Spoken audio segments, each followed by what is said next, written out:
Bob, a retired mathematician. Welcome.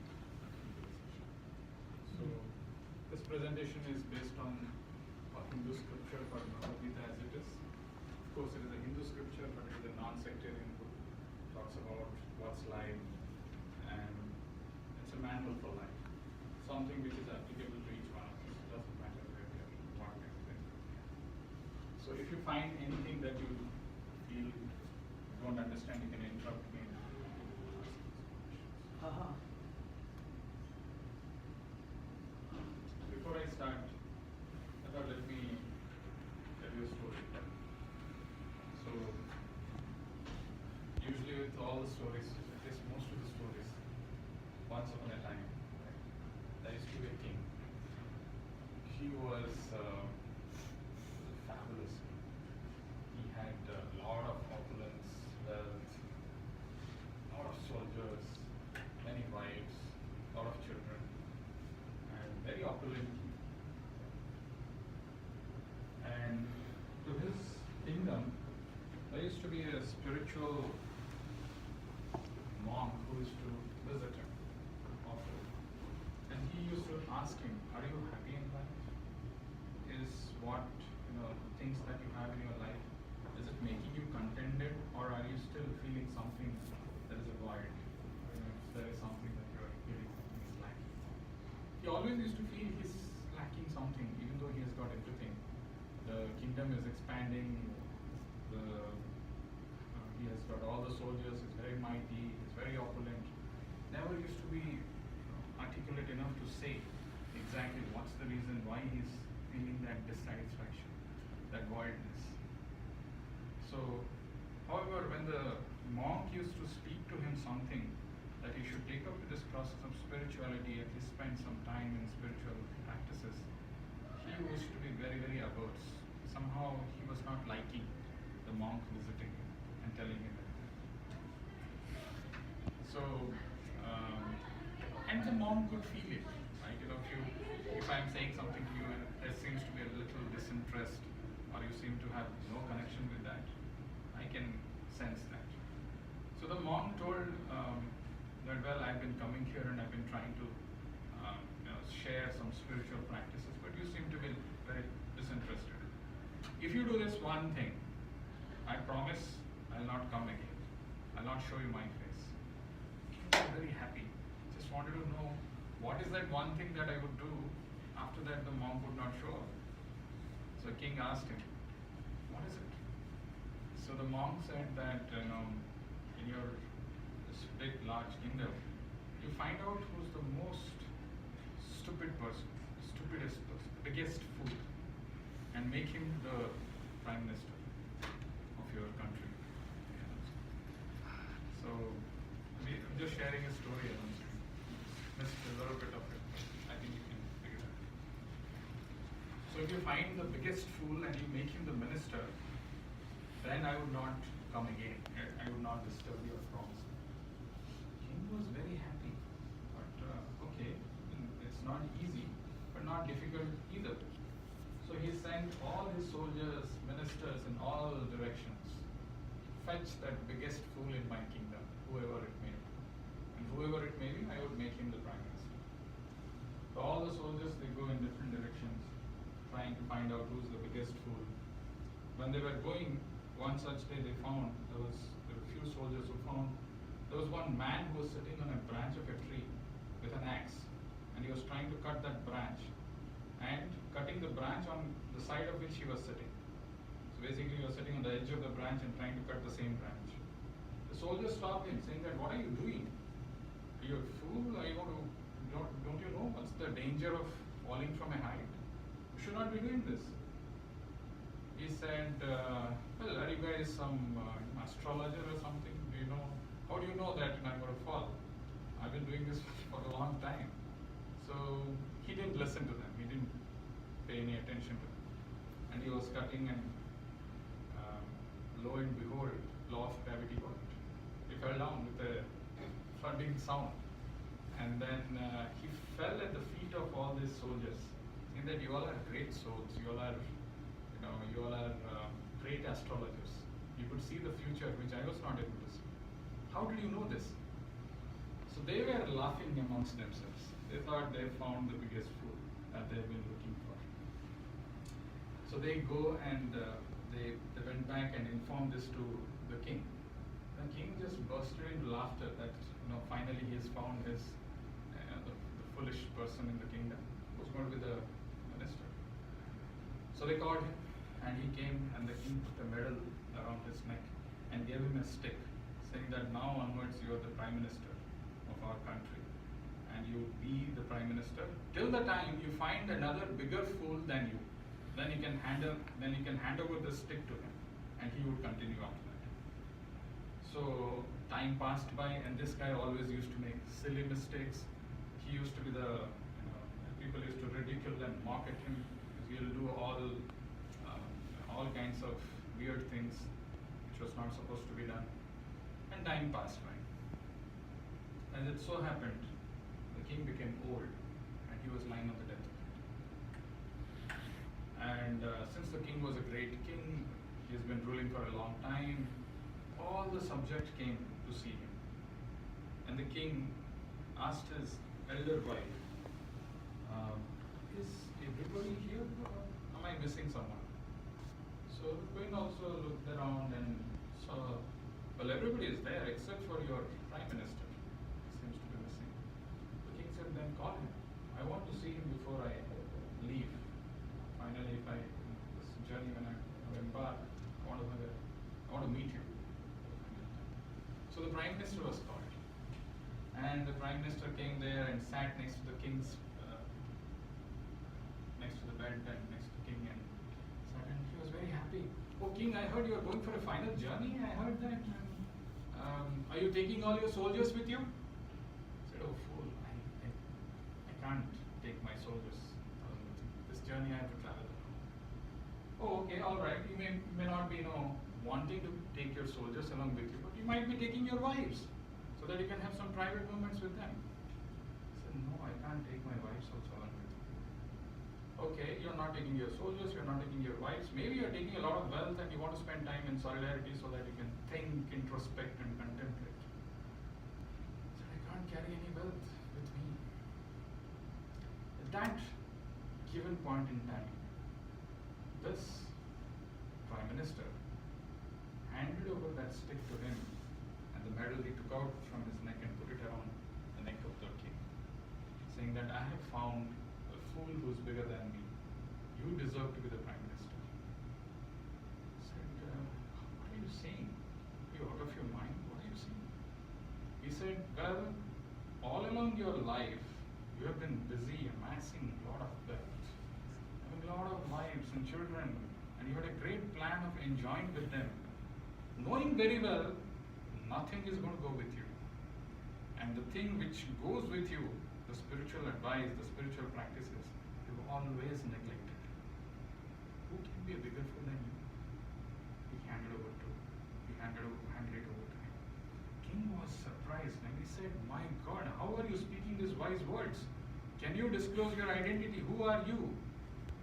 This man said, actually I am the disciple. He took out all his makeups and stuff and all, and then he said, I am actually the disciple of that great monk who used to visit you and give you that advice whom you never used to listen. I am his disciple.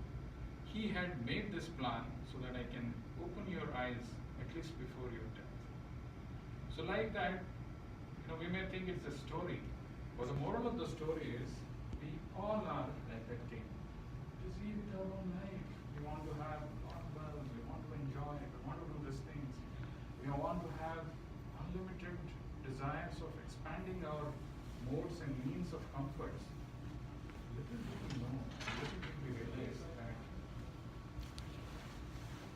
realize that all of these things are trivial, all of these things are temporary, and we could give up everything and go. And that journey, uniquely, independently, each one of us has to travel alone.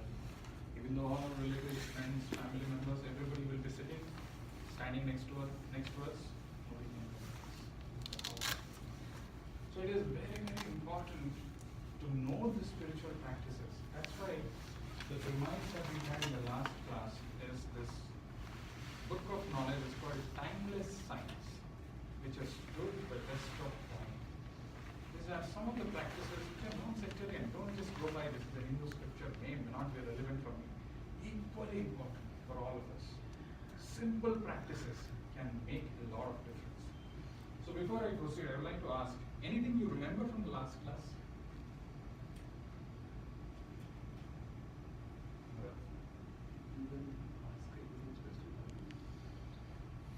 What is the spirit of Bhagavad Gita? That if someone reads Bhagavad Gita, then he will also become person to like he would also become wise, he becomes wise. You were referring to becoming a thinker. Yeah. Bhagavad Gita encourages the reader to become a thinker. But I am saying, what is the spirit of Bhagavad Gita? How should one get the knowledge? How should one receive the knowledge of Bhagavad Gita? I mentioned about it. May not. So you should receive the knowledge from a particular sequence which begins from the Lord himself and not any other sequence. I mentioned one verse from Bhagavad Gita which says, Saevayam mayate adya pura prokta puratana. Maya prokta puratana. That means actually this knowledge has to be received as it is, without any addition and deletion. As Krishna, the Supreme Absolute Truth himself has spoken this knowledge, just receive it. Don't try to manipulate this knowledge. Disciple solution. Yeah, I didn't mention about that. That you know it's great, great to know. But Krishna says, I can put up that verse actually.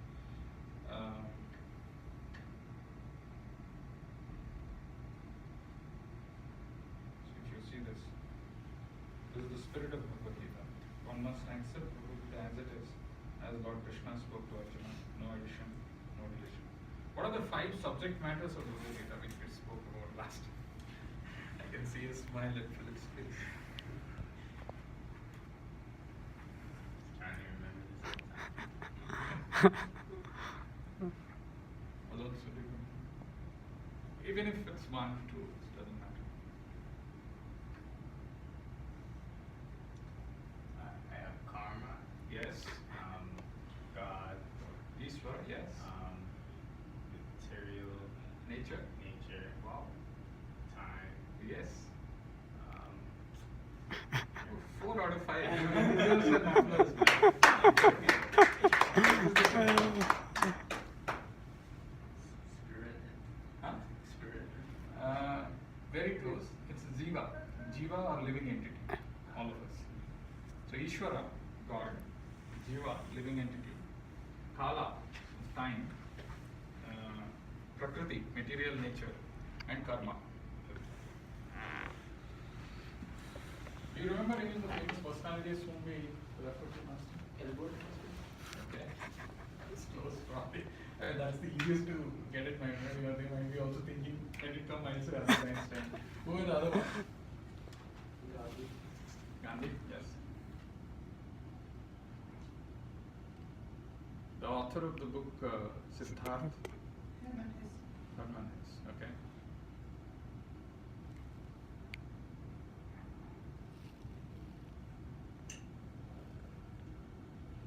I did see that.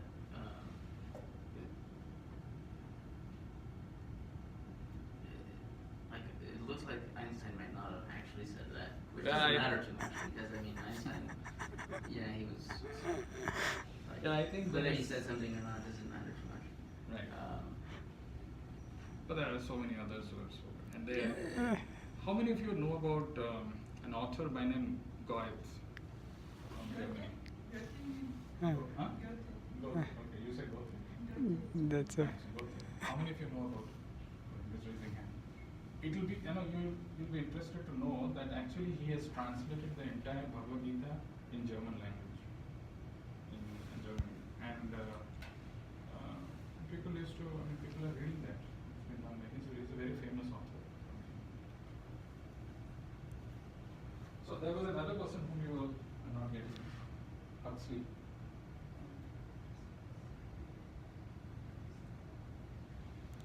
Okay. So good. So we have some memory of what we discussed in the last class.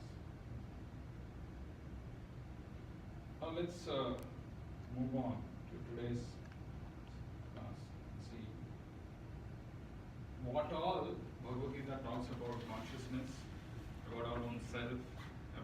spirit and about the difference between matter and spirit. So Krishna says in Bhagavad Gita that Krishna and soul are co-eternal. So try to repeat what I'm speaking, what I'm chanting. This is a verse from Bhagavad Gita itself, but it is in Sanskrit, but you can try. Natve vaham jatu nasam. Natve vaham jatu nasam. Natvam neme janadhipa. Natvam neme janadipa. Nachaiva na bhavishyamaha. Nachaiva na bhavishyamaha. Sarve vayam atah param. Sarve vayam atah param. Translation is, never was there a time when I did not exist, nor you, nor all these things, nor in the future shall any of us cease to be. So, this is a verse which is spoken by Krishna at the beginning of Bhagavad Gita. This is the beginning. Bhagavad Gita is about to give his instructions and he's mentioning about this verse. And why is he mentioning about this verse? Because Arjuna, his disciple, he is going through an emotional breakdown. There's this tears in his eyes, he's not able to fight even though he's a warrior, he's one of the best warriors, he's not able to lift his bow and arrow. He is completely crestfallen and dejected. At that time, because he is seeing all his relatives in front of him, there is his grandfather, there are his brothers, there are his teacher, and he has to kill them.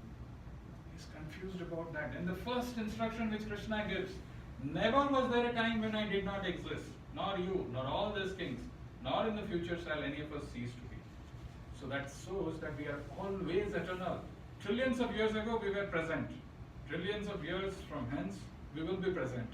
That's the first instruction, that's the first lesson which Krishna imparts, that we are all eternal.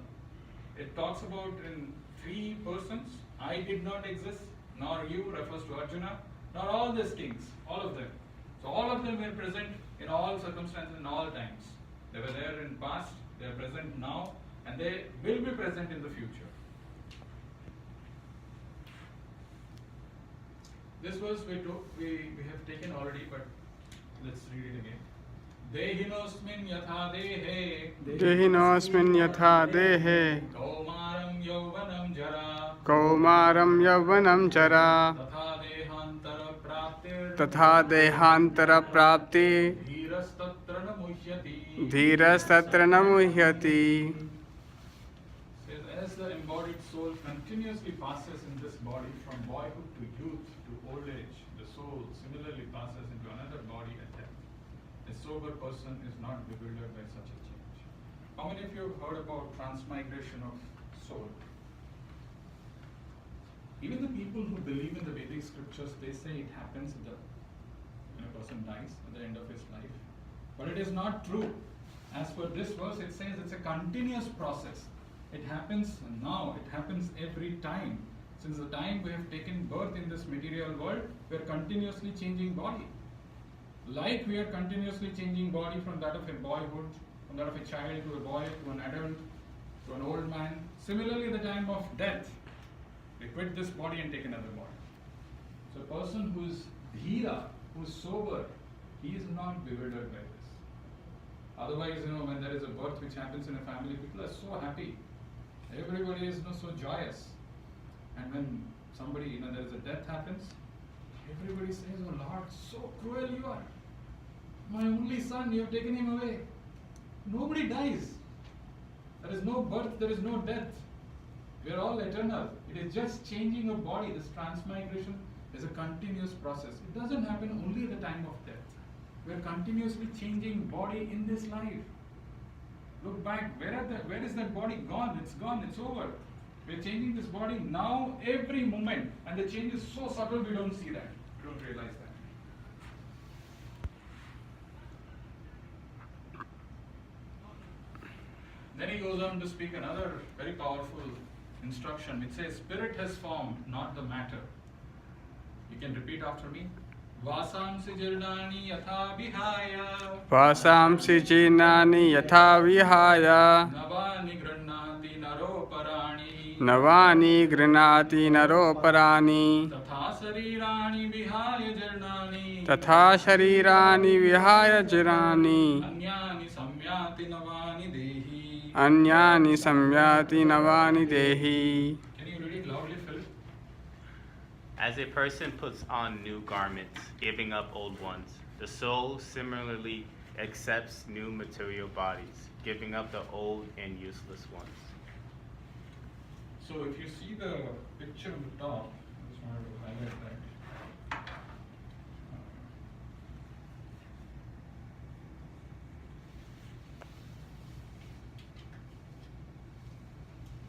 Is there anybody who laments for giving up the old, withered, torn clothes? Is there anybody who says, "Oh, I was so attached to it," or we feel this is okay and we buy a new clothes and get going? So this is the analogy which Krishna uses.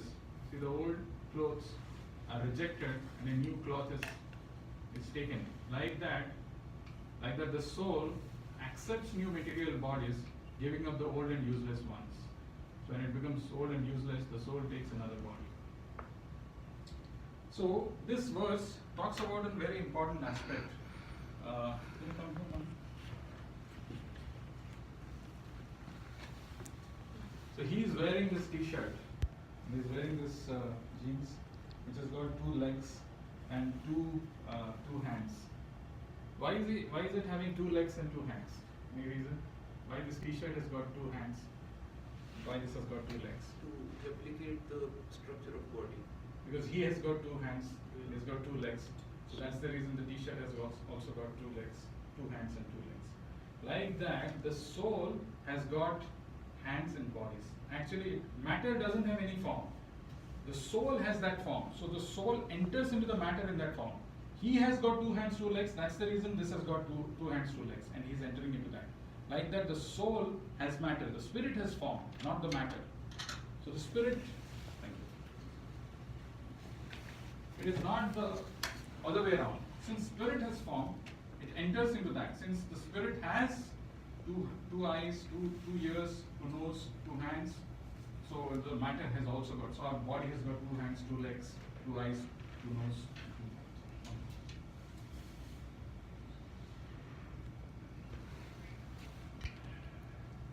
Anybody knows which is the first motor car to be patented or to be discovered or invented? Any idea?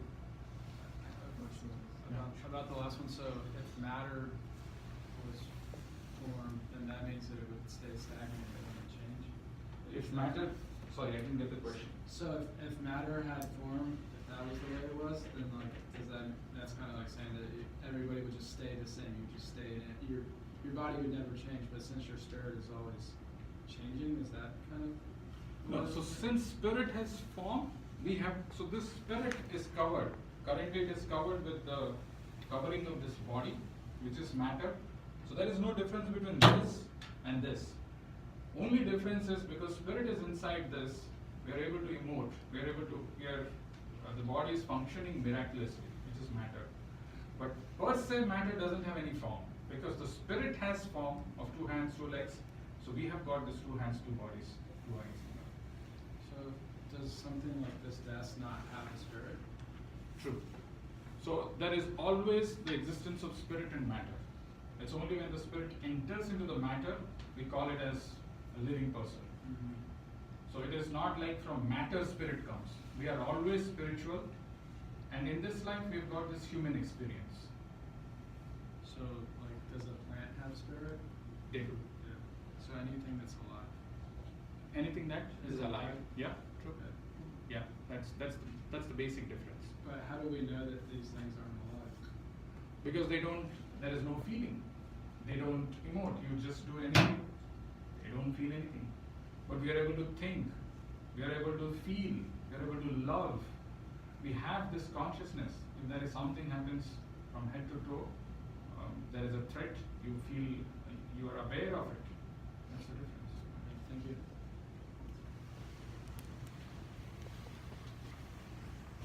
So, any idea when, which was the first car which was invented, and who did this?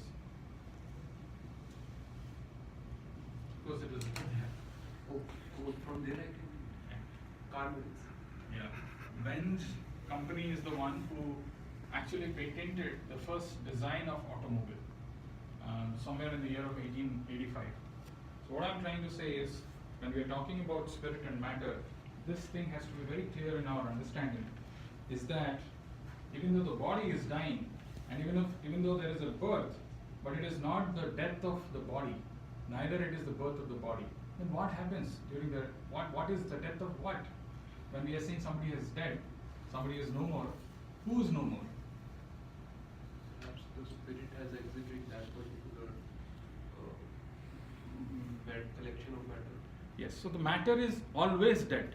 It cannot die at a given point in time. It's just that the spirit leaves the body. So when the spirit leaves the body, it doesn't mean that it goes somewhere else or something happens to it. It again takes another body, and this process of birth and death continues for many, many lifetimes. In Bhagavad Gita, it is mentioned this material world. There is a creation which happens and there is a destruction. So it's called bhutva bhutva praliyate. Sometimes there is a creation which is happening and there is a destruction.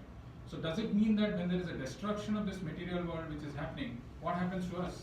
Where do we go at that time? Do we vanish? Astral world. Huh? An astral world. Astral world? Do we still exist or we disappear? Still exist. We still exist?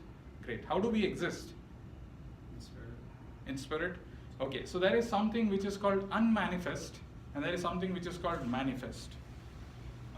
In Sanskrit, a person is known as Vyakti. Vyakti means which is manifested. We've got this manifest form.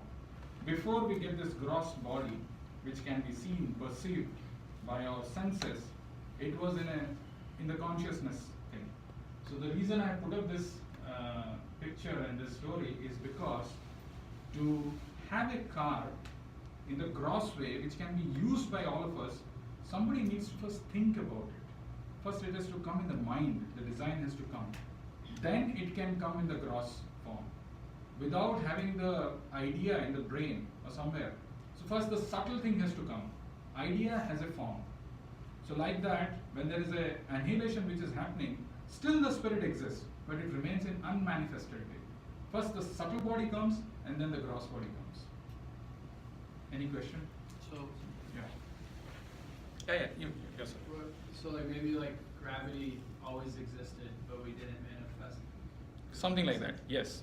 Yeah. Gravity existed even before Newton discovered, but people were not aware of it. So like that, the spirit always exists. It is always there. It sometimes becomes manifest in this form, where it enters into matter, but sometimes it remains as unmanifested. So like that, so first the idea comes in the brain, like so it remains unmanifested, and then it becomes manifested. Can somebody read the paragraph in red? You can. Yeah. There you go. Yeah. Sorry, So what's your name? Stefan. Stefan. Yeah. Just like a car, every object manifests in the consciousness and slowly takes a form. Matter is unmanifest. You're gonna have to help me here. Avyakta. Avyakta. And the beginning of creation, but as per different consciousness of different jivas, Brahmaji gave shape to 8.4 million material bodies. So this consciousness, it chooses, it can enter into different bodies based on the matter is unmanifest in the beginning of the creation. As for different consciousness of different jivas, Brahmaji, who was the creator, he gave shape to 8.4 million material bodies. So you asked about the tree. The consciousness in a tree is very, very low. It's not developed as that of a human being. So it just stands there for hundreds of years. It doesn't have all the forms properly manifested. It doesn't have the intelligence. It doesn't have all those emotions. So based on the consciousness that one has, the jivas, they get a body based on their consciousness. What are jivas? What are jivas? Jivas are all spirit souls, all living entities. So as I said, all of us are spirit souls. This is a Sanskrit term which means the spirit. So the spirit gets a body based on the consciousness that he has. He gets allocated that body. Are you there? Yeah. I have two questions. Yes. First, whose consciousness created my manifested form? I think, if I think I'm already something, right? So it is Krishna's conscious that think of me, then I appear. Who think that? And the other is the 8.4 million is a concrete number. Concrete number It is. to go around. No, you don't have to count the number of living entities, but the types of living entities, the types of bodies which are available. For example, there is a caterpillar, there is a butterfly, there is a tree, there is an aquatic. So the types of bodies which are available, they are 8.4 million in the total. Not the total number of living entities. There can be billions of living entities. But then the types of bodies, it's like the types of apartments which are available to choose from, 8.4 million, as per the scriptures, as per the various scriptures. And talking about the first question, actually we all are part of Krishna. Krishna says, Mamayavamsa Jiva Loke Jiva Bhuta Sanatana. I'll come to that. We are all eternally part and parcel of Him. So part and parcel, like there's a big gigantic machine. There are small parts. There's a screw, there's a nut bolt, all are part of that. So we were all part of that Supreme Lord, that Supreme entity. And our constitutional position is to render service to Him. We always were supposed to serve Him.